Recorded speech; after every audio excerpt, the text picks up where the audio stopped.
रात अपने पूरे सन्नाटे के साथ गांव बरसौली पर उतर चुकी थी। आसमान में आधा चांद बादलों के पीछे छिपा था, जैसे किसी राज को देखने से डर रहा हो। हवा ठंडी थी, लेकिन उस ठंड में भी एक अजीब सी घुटन थी। पीपल के पेड़ों की पत्तियां बिना हवा के ही सरसराने लगी थी, मानो कोई अदृश्य चीज उनके बीच से गुजर रही हो। गांव की कच्ची गलियों में अंधेरा इतना गहरा था कि अपने ही कदमों की आवाज अजनबी लग रही थी। उसी अंधेरी गली में रमेश तेज तेज सांसें लेता हुआ भाग रहा था।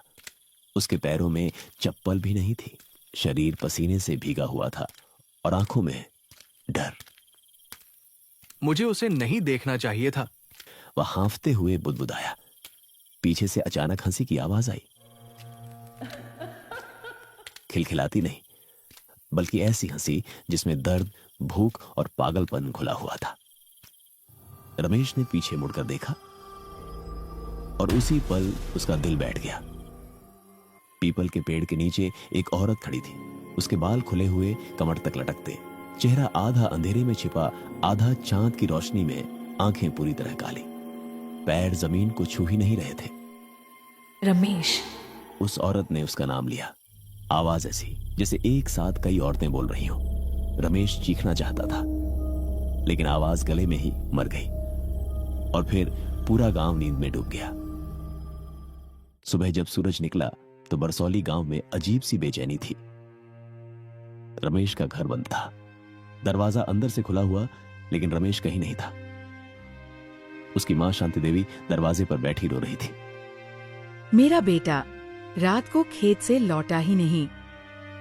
गांव वाले इकट्ठा होने लगे। फिर से वही हुआ जिसका हमें डर था। किसी ने धीमी आवाज में कहा, चुप रहो, दिन में भी उसका नाम मत ले। लेकिन डर सबके चेहरों पर साफ था। डायन, यह शब्द बरसौली में जोर से कोई नहीं बोलता था। बरसौली गांव में एक जगह थी, गांव के बाहर श्मशान के पास। वहीं एक टूटी फूटी झोपड़ी थी, जिसे लोग डायन की झोपड़ी कहते थे। कहते थे आज से करीब 20 साल पहले वहां कौशल्या नाम की औरत रहती थी। सुंदर थी और उसकी आंखों में अजीब सी चमक थी। गांव वालों का कहना था वह औरत रात को जंगल जाती थी, तांत्रिक क्रियाएं करती थी और बच्चों की परछाई चुरा लेती थी। एक रात गांव में आग लग गई, कई घर जल गए। अगली सुबह कौशल्या की झोपड़ी जली हुई मिली, लेकिन उसकी लाश कभी नहीं मिली। बस उसी दिन से शुरू हुए गायब होने के किस्से। शांति देवी बार बार एक ही बात कह रही थी। रात को मैंने रमेश को किसी से बातें करते सुना था। किससे? गांव के बुजुर्ग हरिहर काका ने पूछा। शांति देवी की आंखें फैल गईं। एक औरत जिसकी आवाज बहुत मीठी थी। गांव वालों के रोंगटे खड़े हो गए। मीठी आवाज, ये तो डायन की पहचान थी। उसी दिन गांव में एक अजनबी आया। नाम था अर्जुन, शहर से आया हुआ पत्रकार। उसे गांव के डायन वाले किस्सों के बारे में पता चला था। गांव वाले उसे समझाने लगे। बाबू, इन बातों में मत पड़ो, जो पड़ा वो बचा नहीं। लेकिन अर्जुन ने इन सब बातों को मजाक में लेता था। डायन वायन कुछ नहीं होती, सब अंधविश्वास है। हरिहर काका ने उसकी आंखों में देखा और बोले, बेटा, कुछ चीजें दिखती नहीं पर होती जरूर हैं। अर्जुन ने तय किया कि वह गांव में ही रुकेगा। रात होते ही गांव फिर उसी सन्नाटे में डूब गया।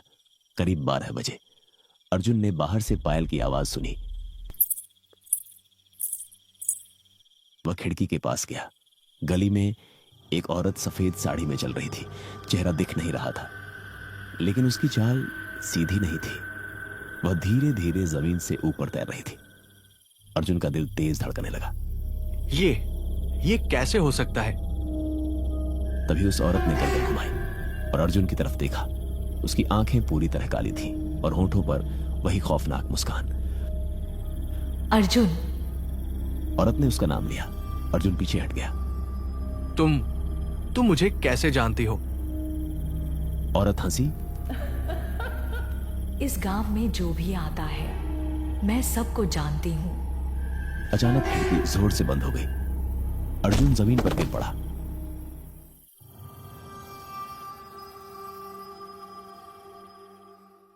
सुबह अर्जुन पसीने में भीगा हुआ उठा, क्या मैंने सपना देखा? लेकिन खिड़की के शीशे पर खून से बना एक निशान था, एक हथेली का।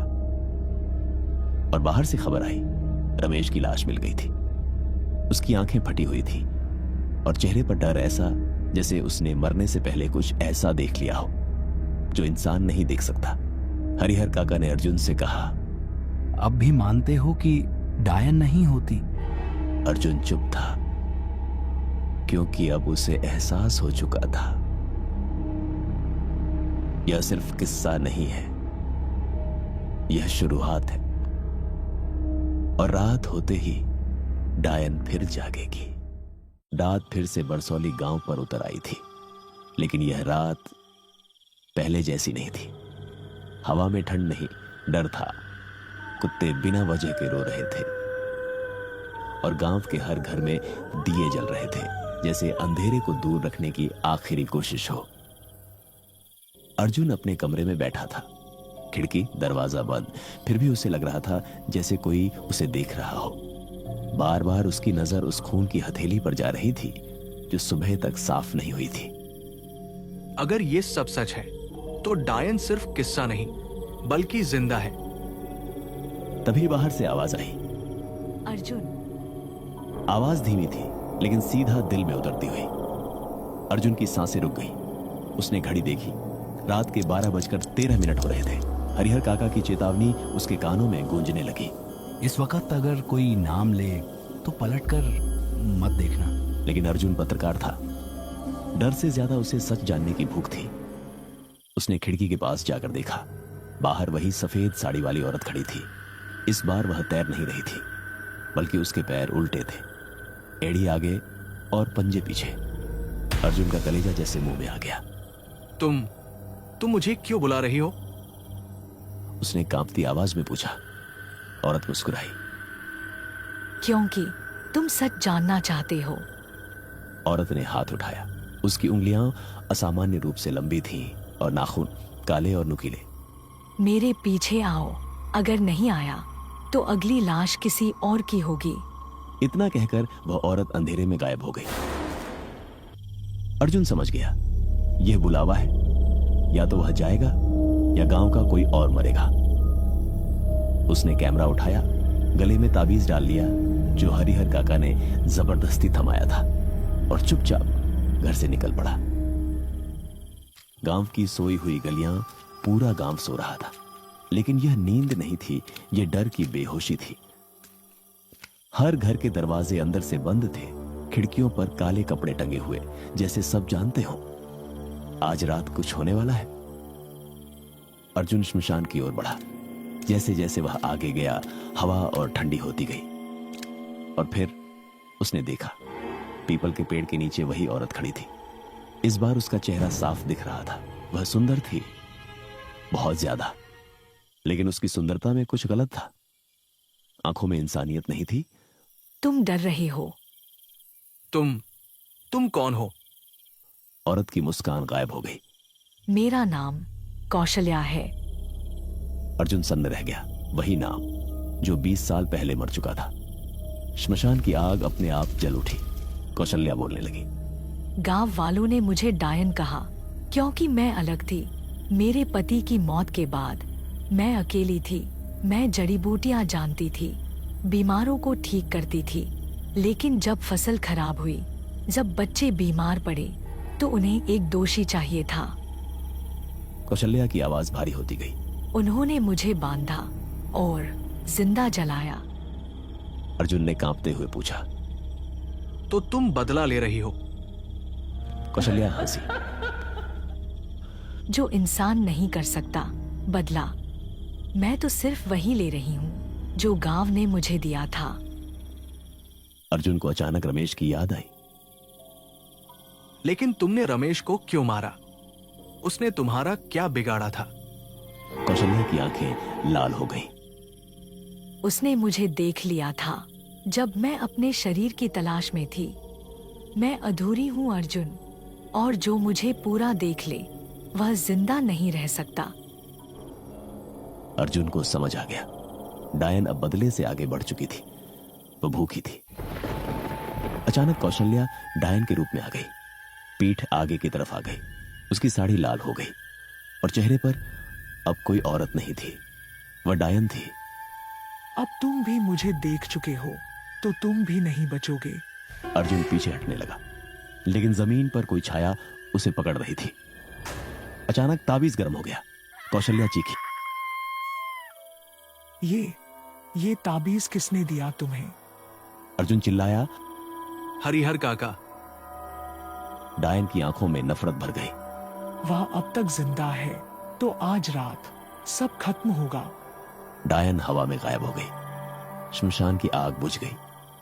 अर्जुन अकेला खड़ा रह गया, जिंदा लेकिन टूटा हुआ।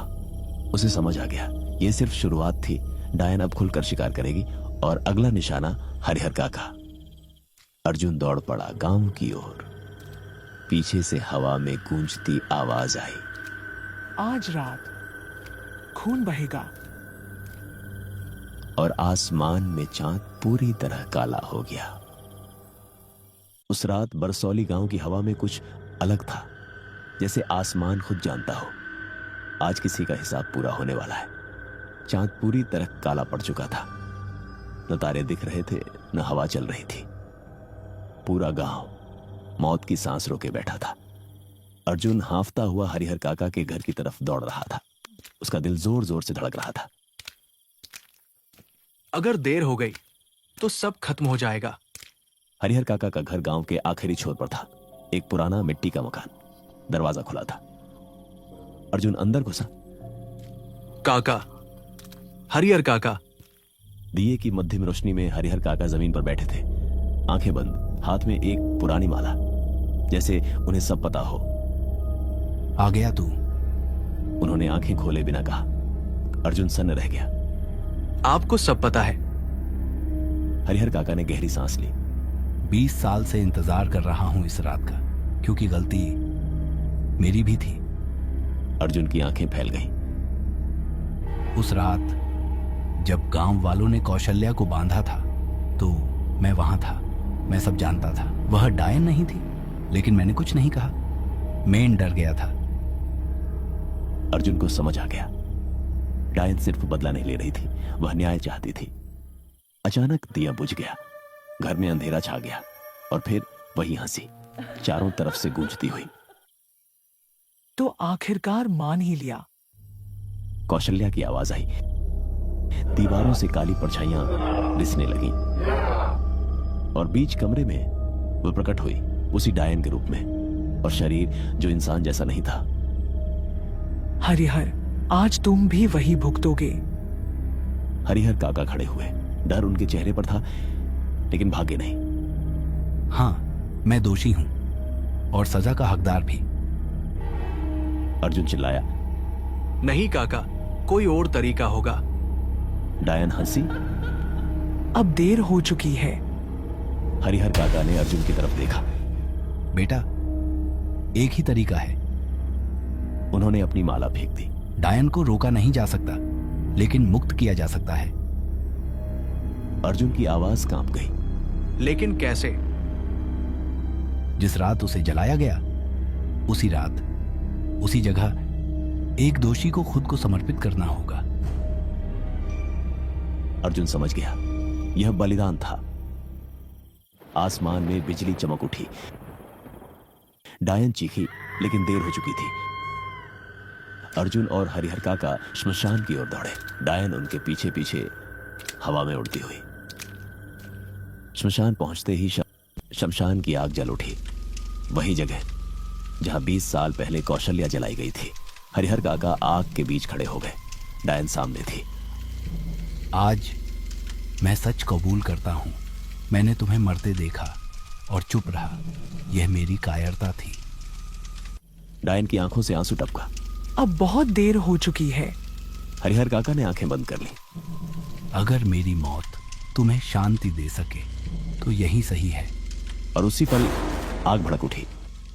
डायन चीखी, लेकिन यह चीख दर्द की नहीं थी। यह चीख बंधनों के टूटने की थी। कौशल्या का भयानक रूप धीरे धीरे बदलने लगा। उसका चेहरा शांत होने लगा। धन्यवाद। उसकी आवाज अब इंसानी थी। हरिहर काका आग में गिर पड़े। सब कुछ शांत हो गया। जब सुबह हुई तो शमशान में सिर्फ राख थी। न डायन न हरिहर काका। अर्जुन अकेला खड़ा था। उसकी आंखों से आंसू बह रहे थे। गांव में अब अजीब सी शांति थी। कुत्ते नहीं रो रहे थे। पेड़ स्थिर थे जैसे कोई श्राप टूट गया हो। अर्जुन गांव छोड़ने से पहले एक बोर्ड लगा गया। यह गांव अंधविश्वास से नहीं, डर और चुप्पी से बर्बाद हुआ था। बरसौली में फिर कभी कोई नहीं मरा। लेकिन आज भी अगर अमावस की रात श्मशान के पास से गुजरो तो हवा में एक आवाज आती है, सच बोलना वरना देर हो जाती है।